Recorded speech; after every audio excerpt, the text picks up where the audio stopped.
वायुमंडलीय संरचना की बात हो गई थी और उससे पहले हमने सूर्यताप या इंसोलेशन की भी बात कर ली आपके साथ। तो आज जो हम बात करने जा रहे हैं वो एयर टेम्परेचर की बात करेंगे, वायु के तापमान के, है कि नहीं। वायु का तापमान देखिए, टेम्परेचर जलवायु विज्ञान में क्या, पूरे भूगोल सेक्शन में आप देखेंगे, पूरे भूगोल विषय में, तो टेम्परेचर एक ऐसा कारक है जो पूरे जलवायु विज्ञान को प्रभावित करता है, यानी पूरी ज्योग्राफी को कंट्रोल करता है। कैसे करता है?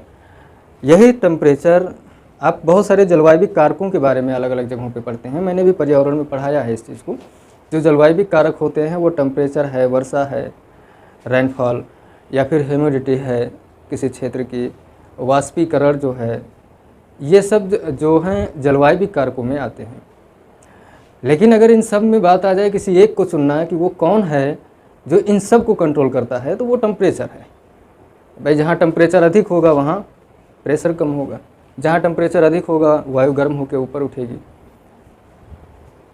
उसी क्षेत्र में वर्षा की संभावना बनती है। जैसे विषुवतरेखीय क्षेत्रों में आप देखते हैं कि लगातार वर्षा होती है, सममहीने वर्षा होती है। तो अगर टेम्परेचर ना होता तो पवन न चलती।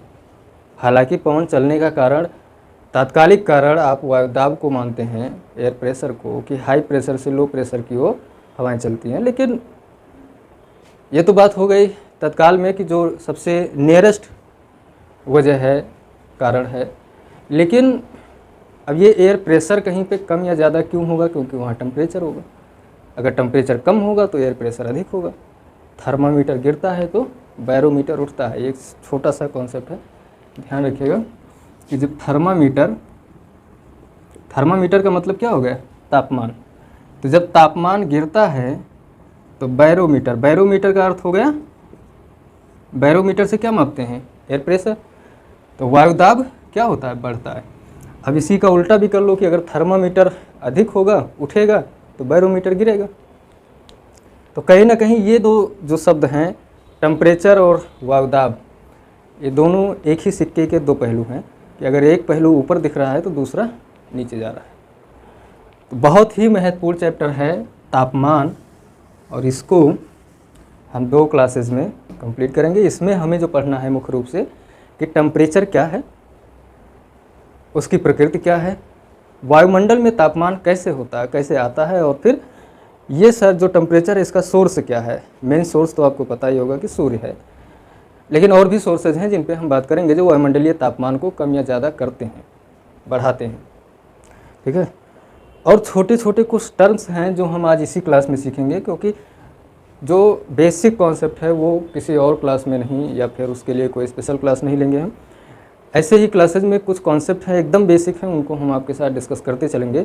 बस आपको पकड़ के चलना है, क्योंकि उन छोटी छोटी लड़ियों से जुड़ कर ही आप क्लाइमेटोलॉजी के हर हिस्से को पकड़ सकते हैं और अच्छे से समझ सकते हैं। ठीक है। तो बात करते हैं तापमान की, कि तापमान क्या है। पहली चीज़ तो यही, वायु का तापमान ही क्यों पढ़ना है हमको? क्योंकि वही तो हमारे लिए इम्पोर्टेंट है। वायुमंडल में ही तो टेम्परेचर है। हमने वायुमंडल पढ़ लिया, वायुमंडल की संरचना पढ़ लिया। सतह से यदि आप 1 सेंटीमीटर भी ऊपर उठते हैं तो आप वायुमंडल में हैं। सतह से 1 सेंटीमीटर ऊपर भी अगर आप गए हैं तो आप वायुमंडल में हैं। तो इस वायुमंडल का टेम्परेचर ही है जो पसीने माथे से सूख नहीं रहे हैं। तो सबसे पहले तो देख लेते हैं कि तापमान क्या होता है। आपने बहुत पढ़ा होगा तापमान के बारे में। 2 शब्द आता है, तापमान और ऊष्मा। एक छोटी सी बात है समझने की कि जो तापमान होता है, तापमान यानी टेम्परेचर। तापमान किसी वस्तु या किसी पदार्थ के गर्मपन या ठंडेपन का मापक होता है। टेम्परेचर अपने आप में सिर्फ एक यूनिट है। क्या है? यूनिट है। कोई वस्तु कितना गर्म है या कोई वस्तु कितना ठंडी है, इसको मापने का आप कह सकते हैं एक यंत्र है, एक मापक है, एक यूनिट है, जिससे हमें पता चलता है कि किसी भी वस्तु का तापमान क्या है, उसको कितना गर्म है। आप देखते हैं मौसम के बारे में, आप न्यूज़पेपर पढ़ते हैं, कोने में लिखा रहता है ना कि 37 डिग्री तापमान है, 38 डिग्री तापमान है। तो दरअसल वो वायुमंडलीय जो संरचना है, इसमें बहुत सारे जो धूल कण पदार्थ हैं उनकी ऊष्मा को मापा जा रहा है, उनके गर्मपन या ठंडेपन को बताता है वो यूनिट। ठीक है। तो तापमान एक मापक है, बताता है कि कोई वस्तु कितना गर्म है और कितनी ठंडी है। वायुमंडल में धूल कण हैं, ये भी आप पढ़ चुके हैं, गैसेज हैं, जलवाष्प की मात्रा है कि नहीं, बहुत सारी जलवाष्प की मात्रा होती है वायुमंडल में। इन सब में जो ताप ऊर्जा है जलवाष्प में विद्यमान या उपस्थित ताप ऊर्जा को क्या कहते हैं? टेम्परेचर कहा जाता है। इस परिभाषा में ही वो बात है जो मैंने आपसे अभी भी बताया कि तापमान किसी वस्तु या पदार्थ के गर्मपन या ठंडेपन का मापक है। तो वायुमंडल में जो धूल कण हैं, गैसें हैं, जलवाष्प हैं, ये पदार्थ हैं, और इस पदार्थ में जो ताप ऊर्जा है, ताप ऊर्जा का ही मतलब होगा क्या? उष्मा, एनर्जी, जो सूर्य से प्राप्त हुई ऊर्जा है, सौर स्पेक्ट्रम से मिली, वो ऊर्जा जो इनमें विद्यमान है, जो मौजूद है, वही क्या है? तापमान है। यदि हम उसको माप लें, किसी यूनिट में बदल दें, तो वो टेम्परेचर होगा उसका। कभी भी आपसे इंटरव्यू में बहुत ऐसे ही नॉर्मली आपसे पूछा जा सकता है कि तापमान और ऊष्मा में अंतर क्या है। तो ऊष्मा किसी पदार्थ में उपस्थित ऊर्जा है, वही बात है विद्यमान ताप ऊर्जा है। अब हम देख लेते हैं कि वायुमंडल में ये तापमान और ये जो ताप ऊर्जा की मात्रा है, ये कहाँ से मिल रही है और पूरी पृथ्वी पर एक समान रूप से मिल रही है या कुछ अंतर है? देखिए, मान लीजिए ये सन है यहाँ पे, ठीक है, और यहाँ पे ये पृथ्वी की सतह है। तो सूर्य यहाँ पर है, यहाँ भी उसका प्रकाश पहुँच रहा है, यहाँ भी पहुँच रहा है और यहाँ भी पहुँच रहा है। आप मान लीजिए कि पृथ्वी का ये 0 डिग्री अक्षांश है, यानी भूमध्य रेखा। क्या है? भूमध्य रेखा। और ये दोनों पोल हैं, ध्रुव और ये ध्रुव। प्रकाश तो पूरी पृथ्वी पे जा रहा है, ठीक है, लेकिन अब आप बताइए कि इसमें कौन सी जगह पे प्रकाश को कम दूरी तय करनी पड़ रही है? निश्चित रूप से ये वाला स्थान, यानी भूमध्य रेखा पर। तो अगर यहाँ पर सूर्य लंबवत है, उसकी किरणें सीधे सीधे पड़ रही हैं, तो कहीं ना कहीं ताप ऊर्जा की मात्रा इस क्षेत्र में अधिक होगी। सूर्य से आने वाली जो किरणें हैं, ये जो सूर्य से ताप आ रहा है, इनको क्या कहते हैं? इंसोलेशन। इंसोलेशन या सूर्याताप, सूर्य से आने वाला ताप, ठीक है। इनकमिंग से इन निकाल लिया गया, इनकमिंग सोलर रेडिएशन, ठीक है। तो यहाँ से इन, यहाँ से SOLA, और यहाँ से इंसोलेशन, मतलब TION, और ये मिल करके इंसोलेशन बना, जिसका हम हिंदी में रूपांतरण इसका सूर्यातप होता है। जो इंसोलेशन होता है ये शॉर्ट वेवलेंथ का होता है, यानी जो इंसोलेशन से निकलने वाली, जो सूर्य से निकलने वाली जो किरणें होती हैं, वो लघु तरंग दैर्घ्य की होती हैं, यानी शॉर्ट वेवलेंथ की होती हैं। और शॉर्ट वेवलेंथ की एक खास बात होती है कि इनकी भेदन क्षमता अधिक होती है, भेदन क्षमता अधिक होती है, ठीक है। अब एक छोटा सा रूल समझ लीजिए और अब नोट करके रखिएगा उसको कहीं ना कहीं, कि जो पिंड अधिक गर्म होता है, जो पिंड का मतलब कोई पदार्थ है या कोई वस्तु है, जो पिंड अधिक गर्म होगा वो क्या होगा? उतना ही शॉर्ट वेवलेंथ की किरणों को उत्सर्जित करेगा। इसके शॉर्ट वेवलेंथ यानी लघु तरंग दैर्घ्य की किरणें उत्सर्जित करेगा। और लघु तरंग दैर्घ्य की एक खास बात होती है, इसकी भेदने की क्षमता अधिक होती है, ठीक है।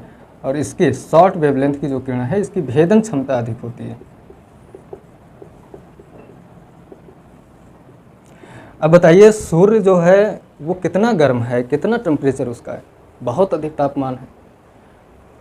तो अगर वो पिंड बहुत गर्म है तो उससे निकलने वाली जो किरणें होंगी वो शॉर्ट वेवलेंथ की होंगी।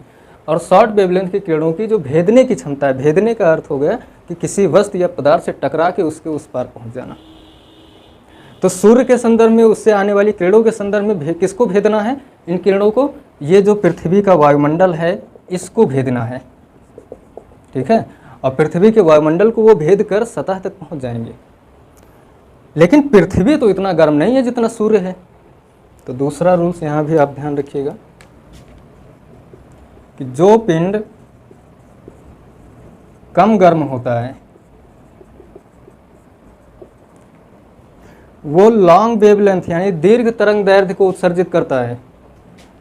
लॉन्ग वेवलेंथ की किरणें क्या करता है? उत्सर्जित करता है। और ये लॉन्ग वेवलेंथ की किरणों की विशेषता है कि भेदन क्षमता कम होती है। ठीक है, भेदन क्षमता कम होती है। अब यहाँ पे सवाल ये उठता है कि सूर्य से आने वाली जो किरणें हैं वो शॉर्ट वेवलेंथ की हैं, वो वायुमंडल को भेद कर पृथ्वी की सतह पे आ गई हैं। अब ये पृथ्वी की सतह गर्म होगी। ठीक है, दिन भर सूर्य की किरणें पड़ेंगी इस पे और ज़मीन गर्म होगी। लेकिन जब रात में सूर्य की किरणें नहीं आ रही हैं उस समय ये गर्म होने के बाद में जो शॉर्ट वेवलेंथ को क्या करेंगी? लॉन्ग वेवलेंथ में कन्वर्ट कर देंगी। यानी जो शॉर्ट वेवलेंथ की किरणें थीं वो लॉन्ग वेवलेंथ की किरणों में बदल जाएंगी, यानी जो दीर्घ तरंग दैर्ध्य में वो चेंज हो जाएंगी। इसीलिए पृथ्वी को जलवायु विज्ञान में प्रयोगशाला के तौर पे संदर्भित किया गया है कि पृथ्वी एक बहुत बड़ी प्रयोगशाला है जहाँ पे क्या होता है? शॉर्ट वेवलेंथ की किरणों को लॉन्ग वेवलेंथ की किरणों में बदला जाता है। अब पृथ्वी का तापमान चूँकि कम है, दिन भर गर्म होने के बाद भी 37-38 डिग्री तापमान हो पाता है, 40 डिग्री हो पाता है, 45 डिग्री तक होता है। लेकिन सूर्य की अपेक्षा तो बहुत ठंडी है पृथ्वी। तो जब इतना कम गर्म है, पृथ्वी उतना गर्म नहीं है, तो फिर ये लॉन्ग वेवलेंथ की किरणों को उत्सर्जित करेगी। और लॉन्ग वेवलेंथ की किरणें क्या होंगी? इस वायुमंडल में फंस जाएंगी। क्यों? क्योंकि इनकी भेदने की क्षमता नहीं है। अगर भेदन क्षमता शॉर्ट वेवलेंथ की किरणों की तरह होता तो फिर ये भी भेद के सीधा अंतरिक्ष में पहुंच जाती, तो वायुमंडल में रुकने की ज़रूरत ना होती इनकी। लेकिन ये कमज़ोर हो गई हैं, लॉन्ग वेवलेंथ में चेंज हो गई हैं, इसलिए अब ये भेद कर वायुमंडल को बाहर नहीं जा सकती हैं। तो ये ताप ऊर्जा वायुमंडल में रह जाएगी। ठीक है, और इसीलिए हमको यहाँ पे पृथ्वी पे टेम्परेचर जो है वो मेंटेन रहता है। हीट बजट में आपको पूरा बताएंगे इसमें कैसे तापमान पृथ्वी का औसतन बना हुआ है और किस प्रक्रिया से टेम्परेचर जो है या ऊष्मा है या ऊर्जा है वो वापस की जाती है पृथ्वी से। तो यहाँ से जो रेडिएशन निकल रहा है ये पृथ्वी से, सूर्य से आ रहा है वो तो क्या है? इंसोलेशन है। लेकिन जो पृथ्वी से निकल रहा है इसको क्या बोलते हैं? पार्थिव विकिरण बोलते हैं। दीर्घ तरंग पार्थिव विकिरण। ठीक है, लॉन्ग वेव टेरेस्ट्रियल रेडिएशन, इसको क्या बोलते हैं? Long wave terrestrial radiation. ठीक है, इन्हीं को हिंदी में कहते हैं दीर्घ तरंग पार्थिव विकिरण। पार्थिव का अर्थ होता है पृथ्वी और पृथ्वी से निकाला गया विकिरण। अब ये विकिरण डायरेक्टली वायुमंडल को भेद कर बाहर नहीं जा पा रहा है, इसलिए ये क्या करेगा? वायुमंडल को धीरे धीरे गर्म करना शुरू कर देगा। अब गर्म करते करते करते करते क्या होगा? धीरे धीरे वापस जाएगा, ऊपर जाएगा। वायुमंडल को पार तो करेगा ये, लेकिन उस स्पीड में नहीं, ये वायुमंडल को गर्म करते हुए जाएगा। क्योंकि भाई ये टेम्परेचर है, ये ऊष्मा है, ये जहाँ भी जाएगा वहाँ का तापमान बढ़ा देगा। तो वायुमंडल में धूल कण जलवाष्प जैसे पदार्थ हैं, तो जब ये टेरेस्ट्रियल रेडिएशन निकलेगा तो फिर उन धूल कण जो हैं वो खाली बैठे हैं, भूखे बैठे हैं टेम्परेचर के, वो टेम्परेचर को एब्जॉर्ब करेंगे ऊष्मा को। तो जब वो संतृप्त हो जाएंगे, जब उनका पेट भर जाएगा, गर्म हो जाएंगे पूरी तरह से, तब फिर ऊष्मा थोड़ा ऊपर जाएगी, फिर आगे बढ़ेगी। ऐसे करते करते पूरे वायुमंडल को गर्म करते हुए लास्ट में ऊष्मा धीरे से अंतरिक्ष में निकल जाएगी। ठीक है, ये चीज़ ध्यान रखिएगा। अब यही वजह होती है कि जो हमारा वायुमंडल है वो सूर्य से गर्म नहीं होता। कई बार मैंने ये शब्द प्रयोग किया आपके साथ कि वायुमंडल प्रत्यक्ष रूप से सूर्य से ना गर्म होकर के पृथ्वी से उत्सर्जित पार्थिव विकिरण से गर्म होता है। अब बात समझ में आ गई होगी क्यों गर्म होता है? क्योंकि सूर्य से आने वाली किरणें वहाँ रुकती ही नहीं है, वो सीधा सतह तक आती हैं। क्यों? क्योंकि वो शॉर्ट वेवलेंथ की होती हैं और शॉर्ट वेवलेंथ की किरणों की भेदने की क्षमता बहुत अधिक होती है। लेकिन जब पृथ्वी है, ये कम गर्म पदार्थ है, कम गर्म पिंड है, तो इससे लॉन्ग वेवलेंथ की किरणें उत्सर्जित होती हैं और लॉन्ग वेवलेंथ जो होता है इसकी भेदने की क्षमता कम होती है। तो ये वायुमंडल को पार नहीं कर पाता, तो इसलिए वायुमंडल में घूम टहल के धीरे धीरे निकलता है और इस प्रक्रिया में वायुमंडल गर्म हो जाता है। क्यों गर्म हो जाता है? क्योंकि वायुमंडल में पदार्थ हैं और पदार्थ की विशेषता है कि वो तापमान या ऊष्मा को एब्जॉर्ब कर लेते हैं। ठीक है, ये बात समझ में आ गई। एक प्रश्न और आपसे यहीं पे मैं डिस्कस कर लेता हूँ कि वायुमंडल में जहाँ तक ये धूल कण और जलवाष्प या पदार्थ की मात्रा मिलती है, जहाँ तक भी टेम्परेचर में कमी आती है, ये पिछली क्लासेस में मैंने आपके साथ डिस्कस किया था वायुमंडल की संरचना में, कि जहाँ तक धूल कण और जलवाष्प की भारी मात्रा मिलती है वहाँ तक तापमान में कमी आती है। पर किलोमीटर लगभग 6.5 डिग्री सेंटीग्रेड तापमान नीचे गिरता है। कारण क्या है तापमान में कमी आने का? कारण ये है कि जैसे अब ये मेन सोर्स क्या हो गई, पृथ्वी हो गई वायुमंडल के गर्म होने का। और जब मेन सोर्स पृथ्वी है तो अब आप सोर्स से दूर जा रहे हैं। सोर्स से आप जैसे जैसे दूर जाएंगे वैसे वैसे उष्मा या ऊर्जा की मात्रा कम होती जाएगी कि नहीं होती जाएगी? निश्चित रूप से कम होगी। दूसरी चीज़ कि वायुमंडल की सघनता जैसे जैसे आप पृथ्वी से आगे बढ़ते हैं अंतरिक्ष में, वायुमंडल में, तो फिर उसकी सघनता कम होती जाती है। यानी जो तापमान या उष्मा को एब्जॉर्ब करने वाले पदार्थ हैं, धूल कण और जलवाष्प, इनकी मात्रा कम हो जाती है। तो जब यही नहीं रहेंगे तो फिर कौन एब्जॉर्ब करेगा उष्मा को? तो टेम्परेचर में इस वजह से भी कमी आती है। ये बातें आप विशेष रूप से ध्यान रखिएगा। देखा जाए तो रियल में तापमान क्या है? रियल में सूर्य से सूर्य तक तापमान है ही नहीं। ये तापमान ना होकर के ये जो पार्थिव विकिरण है ये तापमान है। रियल में ये तापमान है, क्योंकि यही वायुमंडल को गर्म किया है। कभी कोई प्रश्न बन जाता है कि जो वायुमंडल है वो किस विधि से गर्म होता है। ये प्रश्न बना हुआ है कि वायुमंडल किस विधि से गर्म होता है, क्योंकि तापमान के स्थानांतरण की 3 विधियां हैं। चालन विधि, कोई भी पदार्थ गर्म होगा तो 3 विधियों से, या तो चालन विधि से गर्म होगा, या संवहन विधि से गर्म होगा, या विकिरण विधि से गर्म होगा। चालन विधि का अर्थ होगा कि जो माध्यम के कण हैं वो एक दूसरे से इतने ज़्यादा सटे होते हैं कि उन्हें हटने की ज़रूरत नहीं है, बल्कि मैंने तापमान प्राप्त कर लिया, जब मेरा काम हो गया तो मैंने बगल वाले को ट्रांसफ़र करना शुरू कर दिया, उसकी ज़रूरत पूरी हो गई, वो बगल वाले को ट्रांसफ़र करना शुरू किया। ये चालन विधि में होता है। संवहन विधि में क्या होता है कि मेरे पास उष्मा आई, मैं जैसे यहाँ से उष्मा लेके हटा, बगल वाला मेरी जगह पे आ गया, वो उष्मा लिया, वो भी चला गया, फिर उसके बगल वाला उष्मा आया लिया, वो भी चला गया। तो ये होता है संवहन विधि। यानी जो कण गर्म हो जाते हैं वो अपनी जगह छोड़ देते हैं और उनकी जगह कोई और आके ले लेता है, वो गर्म होता है, वो भी अपनी जगह छोड़ देता है। इस विधि से आप पानी गर्म करते हैं, आप चाय गर्म करते हैं, आप दूध गर्म करते हैं। जब नीचे से आग जला देते हैं आप, तो जो तली में जो पानी है सबसे पहले वो गर्म होता है और फिर वो पानी ऊपर आता है। इसीलिए आप जब बुलबुले जो देखते हैं आप कि पानी उबलने लगा है, तो वो बेचारा उबल रहा है इसीलिए क्योंकि नीचे उसके आग लगी है। ठीक है, अब वो जब गर्म हो जाता है, उसकी ज़रूरत पूरी हो गई उष्मा की, तो वो ऊपर आया। जब जगह खाली हुई तो अगल बगल के जो पानी है वो फिर उस सतह पे पहुंच गए, वो भी गर्म होंगे, फिर ऊपर आएंगे। तो ये ही प्रक्रिया क्या है? ये संवहन प्रक्रिया होती है। विकिरण में क्या है कि जैसे सूर्य से पृथ्वी का गर्म होना, कोई माध्यम नहीं है, बीच में निर्वात है, लेकिन सूर्य की किरणें पृथ्वी तक आती हैं। बिना माध्यम के जो उष्मा या ऊर्जा ट्रांसफ़र होती है वो विकिरण मेथड होता है। तो यहाँ बताइए कि जो वायुमंडल है हमारा, वो इन तीनों में से किस विधि को फॉलो कर रहा है? वायुमंडल विकिरण विधि से गर्म होता है, विकिरण विधि से गर्म होता है।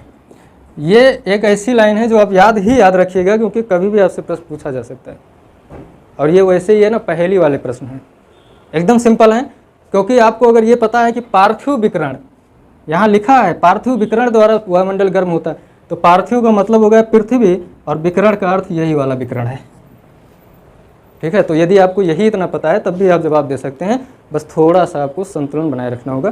प्रेशर में, दबाव में होंगे तो हो सकता है कि आपको ये नाम ही नज़र ना आए कहीं। कभी कभी एक शब्द और पूछा जाता है, एल्बिडो क्या है, वो भी देख लेते हैं। एल्बिडो, एल्बिडो मान लीजिए कि जो सूर्य का प्रकाश ये आ रहा है यहाँ पर, पृथ्वी की इतनी सतह, ऐसे पहाड़ है या कोई पर्वत है जहाँ पे बहुत सारी बर्फ़ जमी हुई, तो जो सूर्य की किरणें हैं वो जब आती हैं उससे टकराती हैं तो वो अवशोषित नहीं होती हैं। ऐसे तो सूर्य के प्रकाश को सतह जो है पृथ्वी का अवशोषित कर लेता है। भाई जंगल है, ज़मीन है, पानी है, ये सब क्या करते हैं? सूर्य प्रकाश को अवशोषित करते हैं। लेकिन जैसे जो बहुत चिकनी सतह होती है वो प्रकाश को रिफ्लेक्ट कर देती हैं, अवशोषण नहीं करती हैं। तो जो बर्फ़ की सतह होती है वहाँ से बिना अवशोषण के, अब ये प्रकाश आया और ऐसे वापस चला गया, बिना अवशोषण के, बिना कोई काम किए आया था और वापस चला गया, यही एल्बिडो है। ये सूर्यातप की वो मात्रा है, सूर्यातप की वो मात्रा है जो बिना अवशोषण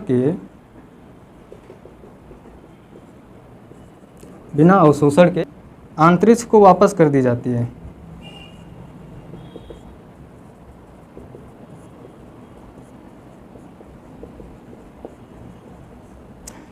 ठीक है। अब यहाँ पे इस परिभाषा में 2-3 प्रश्न आपके साथ 2 प्रश्न बनते हैं। पहला कि जो एल्बिडो है इसको किस श्रेणी में रखा जाए, क्या ये सूर्यातप का हिस्सा है जो सूर्य से आ रहा है? भाई वो भी तो ऊर्जा की मात्रा ही है। सूर्यातप इंसोलेशन में रखा जाए, क्योंकि यहाँ कार्य क्या हो रहा है, प्रकाश आया और लौट गया। तो ये सूर्यातप आ रहा था तब तो ये सूर्यातप हुआ ही, लेकिन जब वापस हुआ तब कन्फ्यूजन है, क्योंकि बाकी जो पदार्थ जो उष्मा थी वो पृथ्वी की सतह में आई, फिर अवशोषित हुई पृथ्वी द्वारा, और फिर प्रयोगशाला में वो दीर्घ तरंग में बदली गई, पार्थिव विकिरण में उसे कन्वर्ट किया गया, फिर वो पार्थिव विकिरण पृथ्वी की सतह को छोड़कर आगे बढ़ी। ये प्रक्रिया होती है। सूर्यातप के रूप में यहाँ तक तो ये आ गया, सूर्यातप सतह से टकरा गया, लेकिन ये अवशोषित नहीं हुआ है, ये वैसे ही वापस कर दिया गया। तो सवाल उठता है कि ये इंसोलेशन है, आने वाला तो इंसोलेशन है, लेकिन जो वापस जा रहा है इसको क्या कहें? ये इंसोलेशन की श्रेणी में रखा जाएगा या टेरेस्ट्रियल रेडिएशन यानी पार्थिव विकिरण की श्रेणी में रखा जाएगा, ये एक सवाल है। तो इसको इंसोलेशन की ही श्रेणी में रखा जाएगा। क्यों? क्योंकि ये शॉर्ट वेवलेंथ में आई थी। अगर ये अवशोषित हो जाती तब तो ये क्या होती, लॉन्ग वेवलेंथ में कन्वर्ट हो जाती, तब ये टेरेस्ट्रियल रेडिएशन कहलाती। लेकिन ये बिना अवशोषण के वापस गई है, इसका मतलब इसको टेरेस्ट्रियल रेडिएशन नहीं कहा जा सकता है, क्योंकि ये प्रयोगशाला में गई ही नहीं। तो फिर इसके नाम में परिवर्तन कैसे आएगा? नहीं आएगा। इंटरव्यू में आपसे प्रश्न बना तो एग्जामिनर आपसे पूछ सकता है कि भाई जो एल्बिडो होता है उसे इंसोलेशन माना जाए या पार्थिव विकिरण, सूर्यातप माना जाए या पार्थिव विकिरण माना जाए? तो वहाँ आपका जवाब होना चाहिए सूर्यातप। क्यों सूर्यातप माना जाए? क्योंकि वो शॉर्ट वेवलेंथ के रूप में आई, बिना अवशोषण के वापस चली गई, यानी उसके रूप में, उसके रंग में, उसके कार्य में, उसकी किसी भी विशेषताओं में कोई परिवर्तन नहीं हुआ, जैसी आई थी वैसी ही चली गई। वो पार्थिव विकिरण तभी बनता है जब वो पृथ्वी से विकृत होता है, यानी पृथ्वी की सतह उसको क्या करती, विकृत करती या बाहर निकालती। और पृथ्वी की सतह बाहर तब निकालती ना जब वो सतह अपने अंदर लेती। भाई आपके पॉकेट में पैसा डालोगे तभी तो बाहर निकलेगा, पैसा भी नहीं है और बाहर कैसे आएगा पैसा पे? तो अगर ये विकिरण सतह एब्जॉर्ब कर ली होती इसको, तब पार्थिव विकिरण कहलाता है। लेकिन ये एब्जॉर्ब नहीं की है, वैसे वापस कर दिया, तो ये सूर्यातप का ही हिस्सा है। तो ये तो बात हो गई कुछ टेम्परेचर की और छोटी छोटी बातें जो आपको जानना जरूरी था। तो अब हम बात कर लेते हैं इसके स्रोत की, कि तापमान का स्रोत क्या क्या है। ठीक है, तापमान का स्रोत कहाँ से ये तापमान वायुमंडल में मिल रहा है? तो इसके 2 स्रोत हो सकते हैं, एक प्राकृतिक और एक मानवीय। प्राकृतिक स्रोतों में आप जानते हैं क्या क्या होगा। जो प्रकृति द्वारा तापमान बढ़ाया जा रहा है अगर वायुमंडल में, या प्रकृति द्वारा तापमान वायुमंडल में दिया जा रहा है, उत्सर्जित किया जा रहा है, तो फिर वो प्राकृतिक कारकों में आएगा। और यदि मानव ये काम कर रहा है तो मानवीय कारक होगा। तो एक हो गया प्राकृतिक स्रोत और एक हो गया मानवीय स्रोत। ठीक है, प्राकृतिक स्रोत में तो सबसे पहले आप जानते हैं सूर्यातप है। क्या है? सूर्यातप।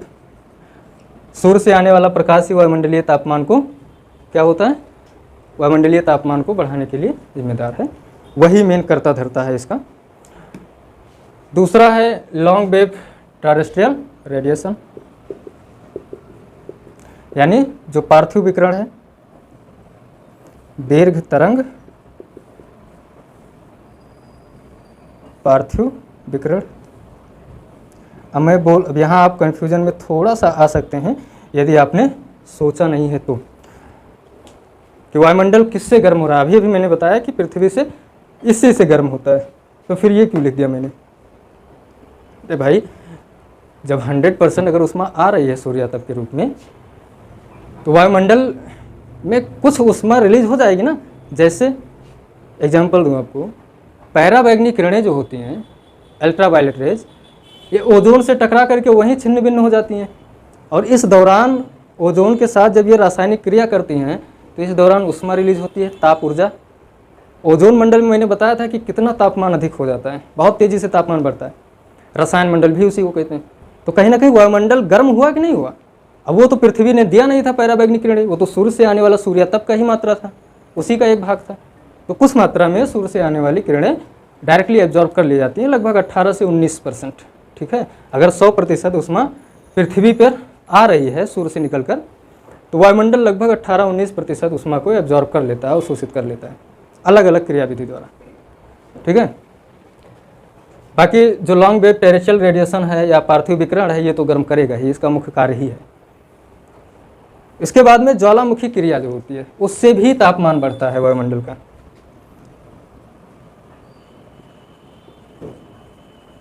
ज्वालामुखी क्रिया द्वारा ये 3 कारक ऐसे हैं जो प्राकृतिक रूप से क्या कर रहे हैं, वायुमंडलीय तापमान को बढ़ा रहे हैं। बिजली कड़कना, ये सब भी छोटे छोटे कारक हैं, जो आप लिखना चाहें तो लिख लें, क्योंकि इनसे बहुत ज़्यादा तापमान में वृद्धि नहीं हो रही, लेकिन ये 3 कारक हैं जो प्रमुख रूप से भूमिका निभाते हैं। प्राकृतिक कारकों को अगर देखा जाए तो जैसे औद्योगिकरण हो गया, इसने भी तापमान में वृद्धि को बहुत बढ़ावा दिया। नगरीकरण है, अलग अलग जगहों पर इन सबको आप पढ़ते हैं। बहुत सारे उद्योग लगाए गए जिनसे निकलने वाली जो हीट ऊष्मा है वो वायुमंडल में बिखर गई। जंगलों में आग लगना,